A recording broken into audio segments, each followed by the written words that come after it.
UK triple SC paper leak को लेकर आज तीसरे दिन भी आक्रोश जारी है और लगातार छात्र मांग कर रहे हैं कि जो पेपर लीक हुआ था 21 तारीख को उसमें सीबीआई जांच हो और पेपर को रद्द किया जाए। इस बीच सरकार ने एक बड़ा कदम उठाया है। आज प्रेस कॉन्फ्रेंस में मुख्य सचिव आनंद बर्धन ने घोषणा करी है कि सरकार ने एक एसआईटी गठित करी है जिसको हेड करेंगे हाईकोर्ट के रिटायर्ड जज और उनके साथ होंगे उत्तराखंड पुलिस के एएसपी जो कि इस पूरी इन्वेस्टिगेशन को लीड करेंगे और किस तरह से ये पेपर लीक हुआ या फिर और इसमें क्या एंगल थे उनको भी इन्वेस्टिगेट किया जाएगा और जितने भी इसमें कड़ी है उन सबको एक एक करके खोला जाएगा। इसके साथ ही खालिद और उसकी बहन को पहले ही उत्तराखंड पुलिस ने गिरफ्तार कर लिया गया था और इसके साथ उनकी पूछताछ भी जारी है। सबसे अहम कड़ी इस मामले में ये है कि जो 21 तारीख को पेपर हुआ था उसकी आंसर शीट्स को सील किया गया है और जब तक ये रिपोर्ट सबमिट नहीं हो जाती तब तक ये पेपर की आंसर शीट सील रहेंगी, यानी कि इसका नतीजा सामने नहीं आएगा।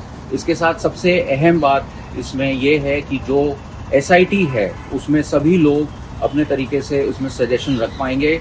जल्दी ही इस एसआईटी के बारे में घोषणा हो जाएगी और दिन प्रतिदिन जो है इस इन्वेस्टिगेशंस को आगे बढ़ाया जाएगा जिसमें कि इस इन्वेस्टिगेशन की परत खुलेगी। अब जैमर किस प्रकार आयोग लगाती है, अगर आयोग ऐसे कोई तथ्य या कोई सरकार से कुछ जानकारी प्राप्त करना चाहेगी या मार्गदर्शन प्राप्त करना चाहेगी तो हम बताएंगे। वैसे जैमर लगाने का, किस कंपनी से लगाने का, ये सारा निर्णय आयोग लेती है। हमने कहा ना कि आयोग के वर्किंग में, डे टू डे वर्किंग में राज्य सरकार का कोई इंटरफेरेंस नहीं होता है।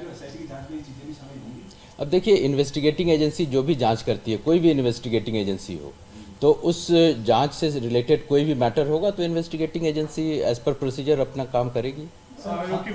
यही एक उद्देश्य है एसआईटी गठित करने का कि कोई भी फिक्स टर्म्स ऑफ रेफरेंस नहीं है। जो रेलेवेंट इस परीक्षा से संबंधित जो तथ्य, जो जांच से बिंदु आएंगे, इसका खुला स्कोप है। पूरे राज्य का जो रिस्ट्रिक्शन है, जो भी तथ्य होंगे ये एसआईटी फ्री रहेगी, इंडिपेंडेंट रहेगी उन सब तथ्यों को प्रोब करने के। सर, जो खालिद कल पकड़ा गया उस पर कोई अपडेट सर कुछ बताया हो उसने, क्योंकि क्या कुछ रहा है अब तक? देखिए, जो एसआईटी की जो हेड हैं इस समय जया बलूनी, एसपी रूरल देहरादून, वो इस संबंध में आप लोग को ब्रीफ करेंगे। मेरे ख्याल से 6 बजे का टाइम उन्होंने अपनी ब्रीफिंग के लिए रखा है। तो इन्वेस्टिगेशन के डिटेल्स और आज तक की प्रोग्रेस। जी हाँ, कितना केपेबल मानते हैं एएसपी रैंक के ऑफिसर इस इन्वेस्टिगेशन को करने में, मतलब सफलतापूर्वक कर पाएंगे? फुली केपेबल मानते हैं। She is a very professional officer और अब तक का जो इन्वेस्टिगेशन हुआ है पुलिस का वो बहुत थोरो प्रोब हुआ है। बल्कि जो इमीडिएट 48 घंटे में जितने बिंदु वर्कआउट हुए हैं एंड उनके साथ हम एसटीएफ साइबर सेल, जैसा कि निर्णय लिया गया है राज्य सरकार द्वारा, एक एसआईटी की पूरी टीम उनके असिस्टेंस की होगी और सुपरविजन रहेगा एक रिटायर्ड ऑनरेबल जज का।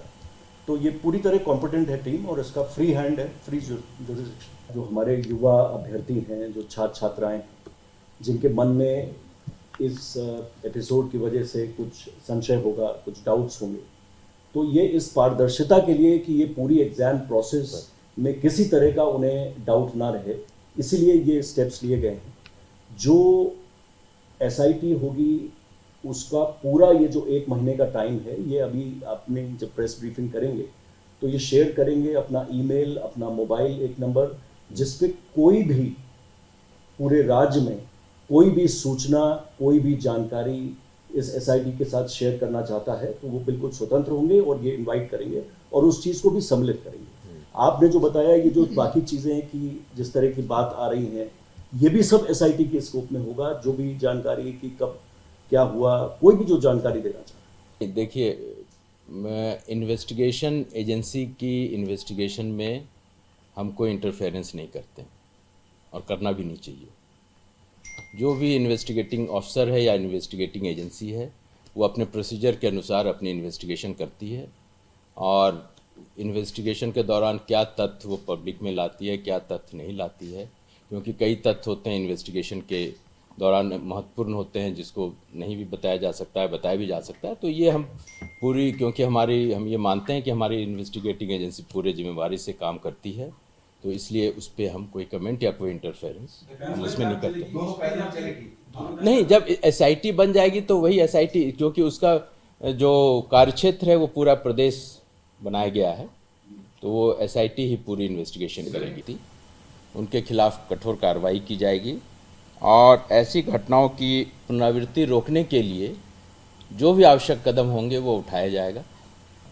संबंधित परीक्षा केंद्र जो हरिद्वार में है, उसमें जिस किसी भी व्यक्ति की परीक्षा निरीक्षक हो, सुपरवाइज़र हो, जो भी है, जिसकी लापरवाही से यह घटना हुई है, उनके खिलाफ भी सरकार कार्रवाई करेगी।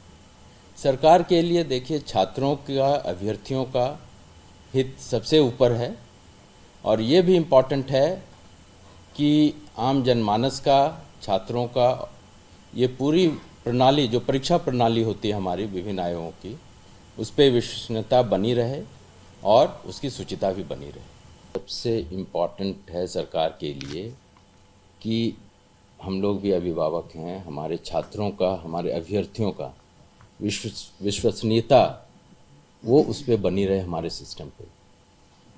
तो अभी तक जो भी इन्वेस्टिगेशन हुआ है, अगर क्योंकि तरह तरह की बातें रहती हैं, तो इसलिए एक व्यापक एसआईटी बनाई जाएगी। उसमें सभी मतलब डिस्ट्रिक्ट पुलिस भी हो सकती है, एसटीएफ भी हो सकती है, जो भी उसमें रिक्वायर्ड मैन पावर होगा वो मैन पावर उस एसआईटी को दिया जाएगा और उसको एडिशनल एसपी हेड करेंगे।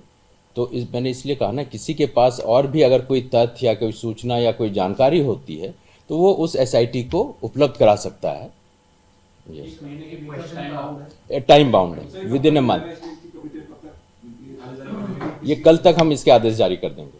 अब देखना होगा कि छात्र जो हैं वो इस कदम से कन्विंस हो पाते हैं, क्या वो अपनी स्ट्राइक को कॉल ऑफ करते हैं। जिस तरह से लगातार प्रदर्शन हो रहे हैं और जितने भी एग्जाम सेंटर्स हैं उनको भी इन्वेस्टिगेट करेगी एसआईटी कि एक एग्जाम सेंटर में जिस तरह से सस्पिशन हुआ या जैमर्स को लेकर जो भी सवाल उठ रहे हैं उसको भी इन्वेस्टिगेट करेगी एसआईटी।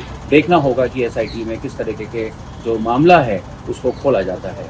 देहरादून से अंकित शर्मा, आज तक।